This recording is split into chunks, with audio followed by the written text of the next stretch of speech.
ભાત અને રોટલી આ બંનેમાંથી શું ખવાય? આ પ્રશ્ન તમારા મનમાં ક્યારેક તો આવેલો જ હશે. એમાં પણ ખાસ કરીને જે લોકોને વજન ઘટાડવો છે અથવા તો જે લોકોને ડાયાબિટીસ છે ને એ લોકોના મનમાં આ પ્રશ્ન ઘણી બધી વખત આવતો હોય છે.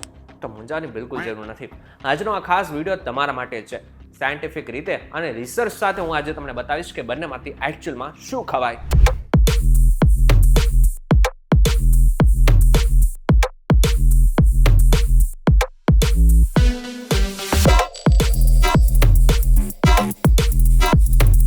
નમસ્કાર, વેલકમ બેક ફોક્સ વીટીવી ડિજિટલ ઉપર તમે જોઈ રહ્યા છો ડેલી ડોઝ અને હું છું આપનો દોસ્ત કરણ ચરોતા. સૌથી પહેલા વાત કરી લઈએ કે જે રોટલી અને ભાત છે ને એ આપણા શરીરમાં શું કરે છે. સામાન્ય રીતે તમે એ સમજી શકો છો કે આ બંને છે ને એ કાર્બ્સનો એક પ્રકાર છે. એક છે ને એ સિમ્પલ કાર્બ છે, જ્યારે બીજું છે એ કોમ્પ્લેક્સ કાર્બ છે. આને બહુ બધું કોમ્પ્લિકેટ કરતા સામાન્ય રીતે આપણે એ સમજી લઈએ કે સિમ્પલી જે કાર્બ્સ છે એ આપણા શરીરમાં વજન ઘટાડવા કે પછી ડાયાબિટીસને કંટ્રોલ કરવાનો એક મુખ્ય સ્ત્રોત છે. હવે જે ભાત અને રોટલી છે ને એમાંથી સૌથી પહેલા વાત કરી લઈએ ભાતની, એટલે કે ચોખાની. હવે મુખ્યત્વે બે પ્રકારના રાઈસ હોય છે, એક બ્રાઉન રાઈસ અને બીજા છે એ છે વ્હાઇટ પોલિશ્ડ રાઈસ, જેમાં મિનરલ્સ, વિટામિન્સ અને બીજી બધી વસ્તુ છે, એમાં પણ ખાસ કરીને ફાઈબર એ ઓછા હોય છે.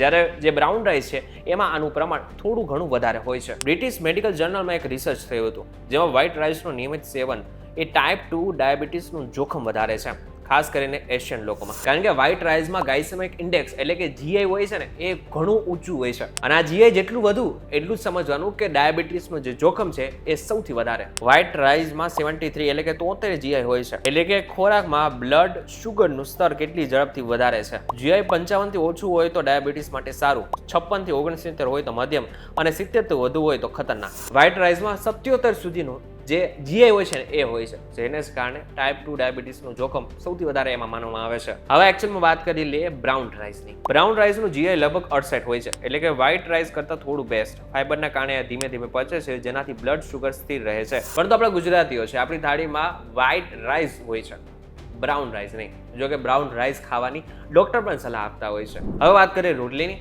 ખાસ કરીને જે લોકોને ડાયાબિટીસ છે એ લોકો માટે આ જે રોટલી છે એ આમ સામાન્ય રીતે વરદાન સમાન માનવામાં આવતી હોય છે, કારણ કે જે રોટલી હોય છે GI જે છે એ 62 સુધીનું હોય છે. પરંતુ યાદ રાખો, જો રોટલીના ઘઉંમાં બીજા બધા લોટ મિક્સ કરવામાં આવે, જેમ કે ચણાનો લોટ, બાજરીનો લોટ, જુવારનો લોટ અને રાગીનો લોટ, તો એનું જે GI છે ને એ 52 અથવા તો એનાથી પણ નીચે જઈ શકે છે, જે એક ખૂબ જ સારી વાત છે. બ્રિટિશ જર્નલ ઓફ ન્યુટ્રિશનમાં એક સ્ટડી કરવામાં આવ્યું હતું, જેમાં જાણવામાં આવ્યું હતું કે ચણાનો લોટ આની સાથે સાથે મેથીનો લોટ અને બીજા બધા જે લોટ છે એને બનાવીને રોટલીનું GI લગભગ 27 જેટલું આવ્યું હતું. આ સાથે 20 ગ્રામ ઘઉંના લોટમાંથી બનેલી એક રોટલીમાં 14 ગ્રામ કાર્બ્સ અને 3 ગ્રામ પ્રોટીન હોય છે, જ્યારે 100 ગ્રામ વ્હાઇટ રાઈસમાં 28 ગ્રામ કાર્બ્સ અને માત્ર 2.7 ગ્રામ પ્રોટીન હોય છે. હવે વજન ઘટાડાની વાત કરીએ, જેના માટે થઈને ઘણા બધા લોકો તલપાપડ હોય છે કે એમને ખબર નથી હોતી કે વ્હાઇટ રાઈસ ખાવા જોઈએ, બ્રાઉન રાઈસ ખાવા જોઈએ કે પછી ખાલી રોટલી ખાવી જોઈએ.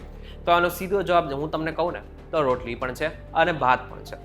કેવી રીતના એની વાત કરીએ તો સામાન્ય રીતે રોટલીની વાત કરીએ ને તો રોટલી જો મલ્ટીગ્રેન હોય ને તો તમારા વજન ઘટાડવામાં એ સૌથી વધારે ઇમ્પોર્ટન્ટ ભાગ પણ ભજવે છે અને મદદ પણ તમને કરે છે. યુરોપિયન જર્નલ ઓફ ન્યુટ્રિશનના એક સ્ટડી મુજબ હાઈ ફાઈબર રોટલી બ્લડ શુગર લેવલ ઘટાડે છે અને વજન નિયંત્રણમાં મદદ કરે છે. પરંતુ જો બીજી બાજુ ભાતની વાત કરીએ તો ભાતમાં આમ જોવા જઈએ તો એનું જો પોર્શન માપે હોય ને તો એ પણ એક તમારા માટે વરદાન સમાન જ છે, જો તમારે વજન ઘટાડવું હોય તો.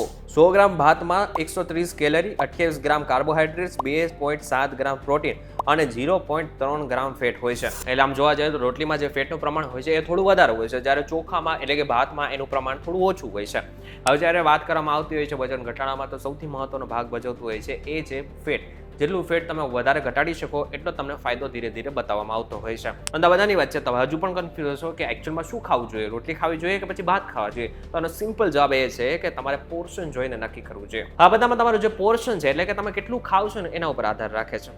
એક વખત તમે જો 100 ગ્રામ કરતાં વધારે ભાત ખાઈને જોશો, આની સાથે સાથે 2 રોટલી ખાઈને જોશો, તમને એકચ્યુઅલમાં ખબર પડશે કે 100 ગ્રામ જે ભાત છે એ થોડા હળવા માનવામાં આવે છે અને એમાં એટલી બધી તકલીફ નથી પડતી. જ્યારે 2 રોટલી અથવા તો એનાથી વધારે જો રોટલી ખાવામાં આવશે તો ચોક્કસથી તમારું જે પેટ છે એ થોડું ભારે પણ લાગશે અને વજન વધારવામાં એ મદદ કરી શકે છે. પરંતુ જો તમે સામે એક રોટલી જ માત્ર ખાતા હોય તો ચોક્કસથી રોટલી પણ તમારા માટે બેસ્ટ જ છે. હવે આનાથી પણ એક વિશેષ વાત જે તમને કદાચ ખબર ન હોય, ખાલી ભાત ને ખાલી રોટલી ખાશો ને તો તમારું ડાયાબિટીસ પણ વધશે અને તમારું વજન પણ વધશે, કારણ કે બંને એક કાર્બ્સ જ છે. એક સિમ્પલ કાર્બ છે જ્યારે બીજું કોમ્પ્લેક્સ કાર્બ છે. એટલા માટે થઈને જ્યારે કાર્બ્સ બંને ભેગા થશે ત્યારે તમારું ડાયાબિટીસ પણ વધી શકે છે અને એની સાથે સાથે સાથે તમારું વજન પણ વધી શકે છે. તો શું કરે, તમારી જે થાળી હોય છે ને એમાં એકચ્યુઅલમાં બધી જ વસ્તુ હોવી જોઈએ, એટલે કે ફાઈબર પણ હોવું જોઈએ, પ્રોટીન પણ એટલું જ હોવું જોઈએ, આની સાથે સાથે બધા બીજા ન્યુટ્રિશન્સ એ પણ હોવા જરૂરી છે. જો આઈડિયલી માનવામાં આવે ને તો 75% શાકભાજી, દાળ અને પ્રોટીનથી ભરેલો તમારો ખોરાક હોવો જોઈએ અને 25% માત્ર ભાત કે રોટલી. હવે તમે શું કરી શકો છો, એનું એક સિમ્પલ કેલ્ક્યુલેટ કરી દો. તમારી થાળીમાં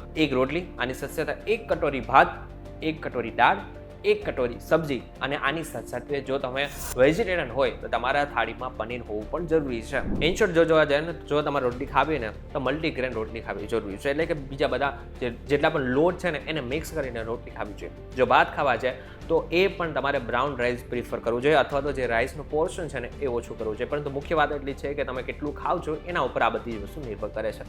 ધ્યાન રાખો કે આ જેટલી પણ વાત કરેલી છે એ બધી જ વસ્તુ મેં રિસર્ચ બેઝ વાત કરેલી છે. તમારે કોઈ પણ પ્રકારનું પૂછવું હોય, તમારે કોઈ પણ પ્રકારની સલાહ લેવી હોય તો ડૉક્ટરને મળવું ખૂબ જ જરૂરી છે. વજન ઘટાડવું હોય કે પછી ડાયાબિટીસ કંટ્રોલ કરવું હોય, આ માટે પણ સૌથી પહેલાં તો તમારે ડૉક્ટરની સલાહ લેવી જરૂરી છે. આ મેં એટલા માટે તમારે વાત કરી દીધી છે કારણ કે કંઈ પણ વસ્તુ કરતાં પહેલાં એક વખત ડૉક્ટરને મળી લેશો તો તમને એકચ્યુઅલમાં આઈડિયા આવશે કે તમારે કયો રસ્તો અપનાવવો જોઈએ.